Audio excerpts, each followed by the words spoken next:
Baik, sebelumnya Om Swastiastu. Baik, ya, terima kasih untuk teman-teman yang hadir pada hari ini. Kebetulan hari ini kita akan berdiskusi mengenai topik 5 di ruang kolaborasi dan demonstrasi kontekstual di mata kuliah PPDP. Dan sebelum itu, langkah baiknya kita berdoa terlebih dahulu. Berdoa mulai. Berdoa selesai. Baik, langsung saja ya. Di sini ada sebuah kasus.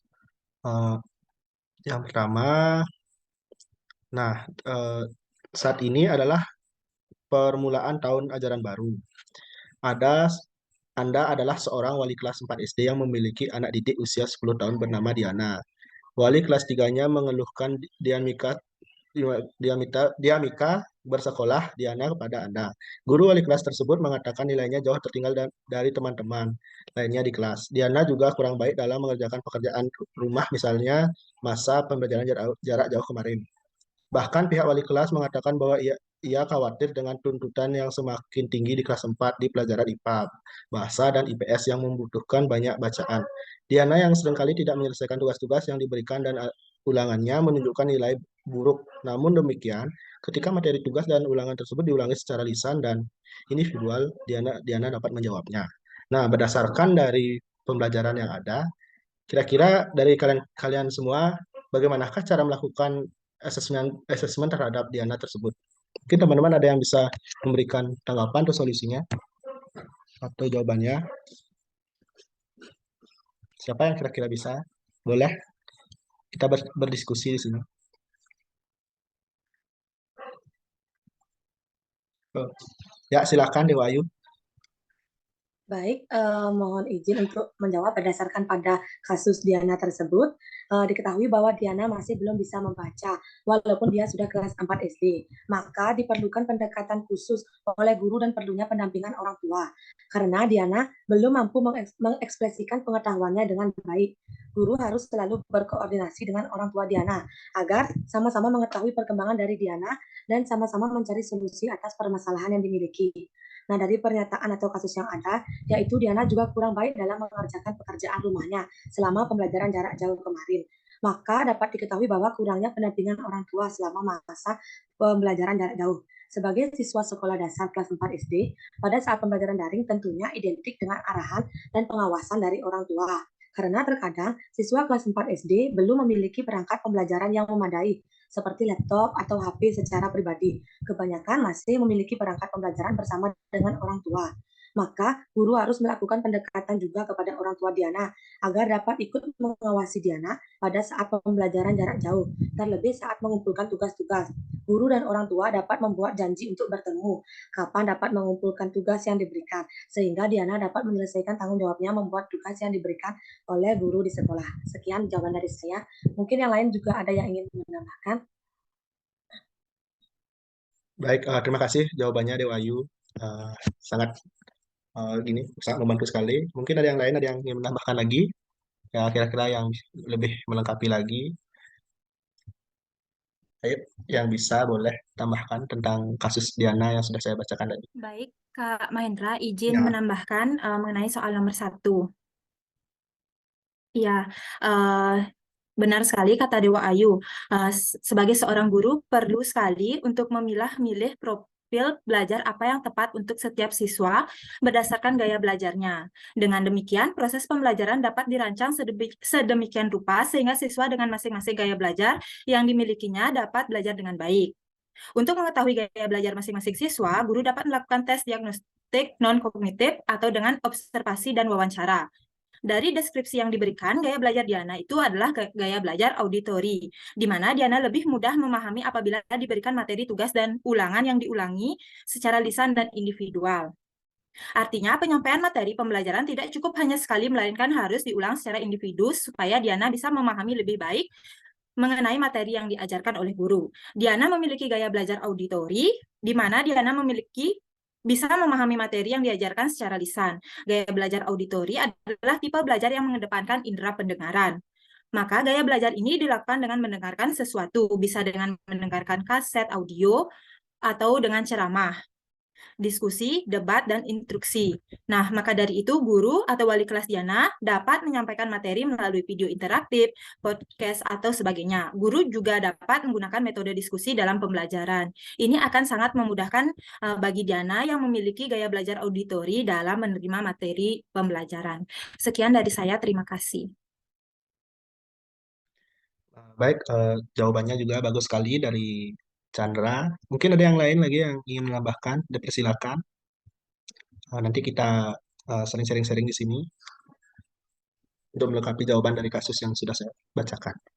Baik, saya ingin menambahkan sedikit.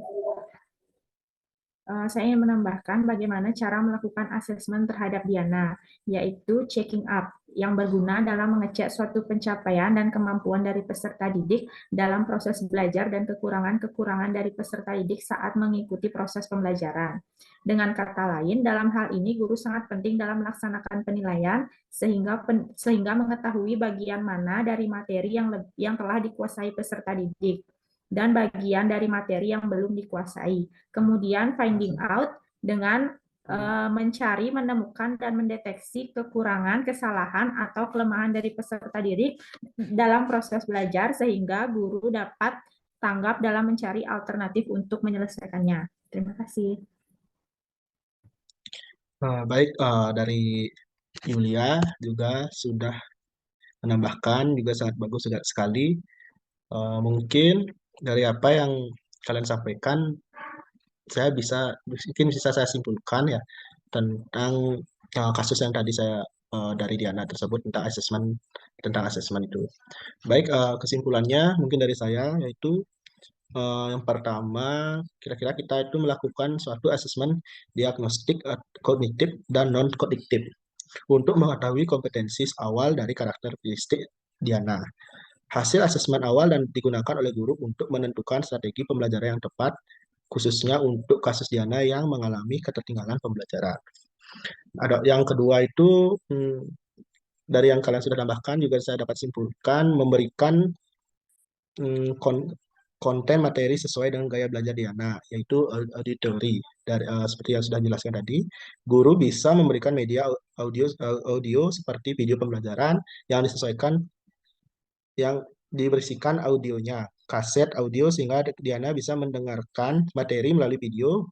Guru bisa juga menjelaskan materi secara lisan kepada Diana supaya Diana lebih memahami materi lebih baik lagi. Perlu diingat bahwa tidak ada cara belajar yang salah, tetap tiap siswa belajar dengan metode yang berbeda. Yang terpenting adalah menemukan gaya belajar apa yang cocok bagi siswa, sehingga guru dan orang tua bisa menyediakan lingkungan yang mendukung dalam menyerap informasi. Dengan kata lain, menemukan gaya belajar yang tepat akan meningkatkan peluang untuk memperoleh hasil belajar yang optimal. Mungkin dari kalian sudah tambahkan, saya bisa menyimpulkan seperti berikut. Mungkin ada yang lain bisa menambahkan lagi, atau ada yang dari kesimpulan yang ada yang kurang saya sampaikan, bisa kalian tambahkan lagi. Baik, saya akan menambahkan sedikit kesimpulan dari Kak Mahendra, yaitu memberikan teknik penilaian secara lisan. Hal ini dapat berupa guru memberikan pembelajaran tambahan di luar dari kelas secara 4 mata kepada Diana secara individual untuk memenuhi gaya belajarnya yang lebih paham ketika diulangi dan diberikan secara individu. Dengan melakukan tes lisan, guru akan lebih mengetahui pemahaman materi dari Diana, karena dengan tes lisan, guru dapat langsung melakukan tanya jawab secara langsung, sehingga Diana dapat mengungkapkan secara langsung apa yang telah ia kuasai secara terperinci. Karena dalam tes lisan, kemampuan dalam berbicara sangat diperlukan, sehingga guru dapat menilai dari apa yang telah disampaikan oleh Diana. Namun, dalam memberikan penilaian secara lisan, guru tidak boleh keluar atau melenceng dari bahan ajar yang telah diberikan, serta pertanyaan yang diberikan hendaklah dapat mendorong Diana dalam mengkonstruksi jawabannya sendiri. Selain itu, pertanyaan yang diberikan ke Diana dapat dimulai dari pertanyaan yang sederhana ke pertanyaan yang kompleks. Terima kasih. Baik, terima kasih dari Yulia yang sudah menambahkan lagi. Ya, betul sekali yang sudah ditambahkan dari kesimpulan yang sudah saya sampaikan tadi. Mungkin untuk kasus pertama sudah jelas ya. Ada yang perlu lagi tambahkan kira-kira? Enggak ya? Baik, untuk kasus pertama dari Diana yang tentang asesmen itu sudah cukup jelas ya. Dan sekarang kita lanjut di pertanyaan kedua, yaitu jenis asesmen apakah yang akan Anda berikan kepada siswa Anda tersebut? Jelaskan pertimbangan Anda. Nah, dari kasus yang kedua ini lagi yang menyangkut tentang asesmen juga, bagaimana rekan-rekan tentang jenis asesmen apa yang hendak kita berikan? Mungkin ada yang ingin menambahkan atau memberikan tanggapan? Oh ya, silakan Chandra. Baik, terima kasih Kak Mahendra. Izin menjawab dari soal nomor 2. Jenis asesmen, apakah yang akan diberikan kepada kasusnya Diana? Nah, menurut saya pada kasus yang dialami Diana, maka perlu dilakukan performance assessment atau penilaian kinerja. Karena performance assessment merupakan salah satu jenis asesmen yang menyuruh pada peserta didik agar dapat melakukan demonstrasi bersamaan mengaplikasikan pengetahuan di berbagai situasi yang dikehendaki. Performance assessment ini adalah asesmen yang mendorong siswa untuk melakukan demonstrasi dengan pengaplikasian ilmu pengetahuan dengan cara yang dia kehendaki, dipilih dengan mempertimbangkan gaya belajar dan usia perkembangan peserta didik tersebut. Selain itu, melihat situasi Diana yang mana ia akan lebih memahami dan mengerti tugas dan ulangan apabila dijelaskan secara lisan, maka asesmen ini akan sangat sesuai. Sebab asesmen ini juga berguna untuk menggali kemampuan siswa melalui penugasan khususnya yang menghasilkan respon lisan, sebuah karya atau menunjukkan ilmu pengetahuan. Dengan tes tidak tertulis, yaitu dengan melakukan tes lisan maupun wawancara. Hal ini diperoleh karena dilihat ketika ada pernyataan bahwa Diana bisa menyelesaikan materi tugas dan ulangan yang dilakukan secara lisan dan individu, di mana hal ini berarti Diana memiliki gaya belajar yang bukan visual dan cenderung audio kinestetik. Sehingga jika dilakukan asesmen dengan tes tertulis dirasa kurang cocok.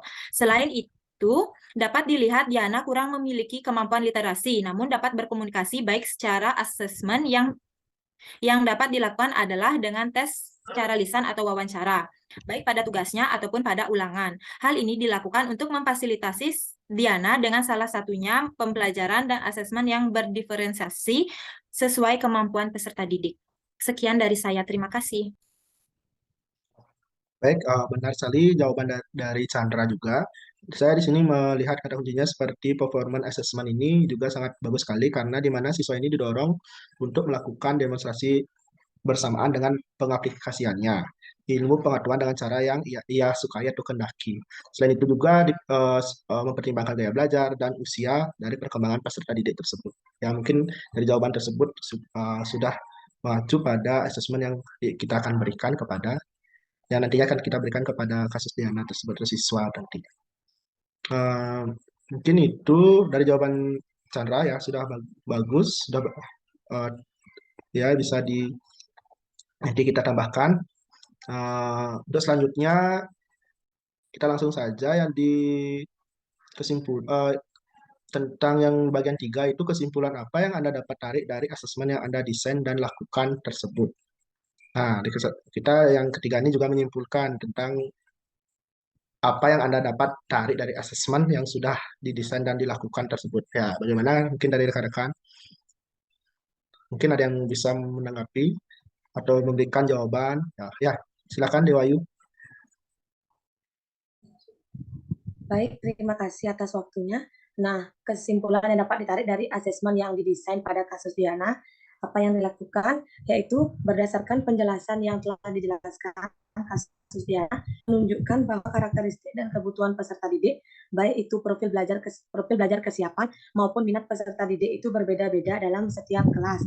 Dari hasil asesmen yang telah didesain bisa disimpulkan bahwa asesmen setiap peserta didik berbeda-beda, tidak harus sama, tergantung bagaimana dan apa yang menjadi kebutuhan dari peserta didik. Maka dari itu, kita sebagai seorang guru harus mampu untuk mengidentifikasi bagaimana karakteristik dari peserta didik kita dan bagaimana kebutuhan peserta didik, baik dilihat dari kesiapan belajar, minat belajar, dan profil belajar, terutama dari gaya belajar peserta didik tersebut.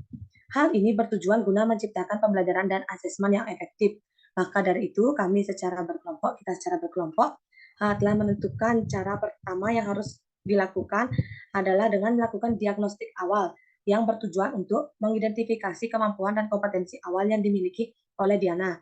Dan pemilihan jenis asesmen performance ini pun dipertimbangkan telah sesuai dengan gaya belajar dari Diana, yaitu gaya belajar auditori dan usia perkembangannya. Maka dari itu, kembali lagi ke kita sebagai seorang guru, harus mampu untuk mengidentifikasi bagaimana dan apa yang menjadi kebutuhan dari peserta didik yang kita ajar. Baik, sekian yang dapat saya sampaikan. Baik, terima kasih Dewayu dari tambahannya. Nah, tentang kesimpulan yang dapat ditarik dari asesmen tersebut. Nah, baik, ada lagi yang ingin menambahkan tentang kesimpulan dari bagian ketiga ini tentang kesimpulan yang dapat ditarik dari asesmen yang sudah dilakukan. Mungkin ada yang ingin menambahkan lagi atau ingin memberi tanggapan, ya, dipersilakan. Baik, saya ingin menambahkan sedikit dari jawaban Dewa Ayu, yaitu melakukan asesmen untuk peserta didik haruslah berbeda. Fokus pembelajaran kepada peserta didik, hal yang mendasari diberlakukannya pembelajaran. Guru memiliki tanggung jawab untuk memberikan pembelajaran serta mengerti bagaimana cara menilai kemampuan peserta didik. Sebagai seorang guru, hendaklah untuk memahami bahwa peserta didik adalah fokus utama pada proses pembelajaran, akan memberikan makna berbeda bahwa capaian dan kebutuhan peserta didik akan berbeda untuk setiap individu. Berdasarkan asesmen yang telah ditentukan, dapat disimpulkan bahwa dalam merancang asesmen diperlukan untuk mengetahui karakteristik dan kebutuhan peserta didik agar proses pembelajaran sesuai dengan capaian pembelajaran atau tujuan pembelajaran yang diinginkan. Karena setiap siswa mempunyai karakteristik yang berbeda-beda. Oleh karena itu, guru harus mampu memahami kebutuhan belajar siswa untuk menentukan pengajaran yang tepat dan asesmen yang efektif. Sekian tambahan dari saya. Baik, Yulia, terima kasih atas tambahannya. Mungkin dari saya itu tentang kesimpulan yang bisa kita tarik itu tentang bagaimana kita harus mengetahui setiap karakteristik siswa yang kita ajar, baik dari segi belajar, dari usianya, kan memiliki perbedaan yang memiliki perbedaan setiap siswanya. Nah, maka dari itu pentingnya kita mengetahui karakteristik dan daya belajar dan lain-lainnya agar mencapai tujuan pembelajaran yang kita inginkan dan untuk membuat asesmen itu menjadi lebih efektif. Nah, mungkin hanya itu dari diskusi yang sudah saya catat di sini juga sudah yang menambahkan kesimpulan. Nah, mungkin ada yang lagi yang ingin ditambahkan sebelum mengakhiri sesi diskusi pada hari ini. Dari saya cukup sekian. Ya, Chandra ada lagi? Dari saya cukup sekian, Kak. Oh ya, baik. Jika tidak, mungkin bisa kita akhiri ya tentang diskusi ini untuk hasil-hasil diskusi yang sudah kita ada yang nambahkan, memberikan kesimpulan dan lain-lainnya. Untuk itu, sebelum akhiri pembelajaran hari ini, diskusi yang saya maksud, sebelum mengakhiri diskusi hari ini, kita berdoa kembali karena tadi sudah diawali dengan doa. Baik, berdoa dipersilakan.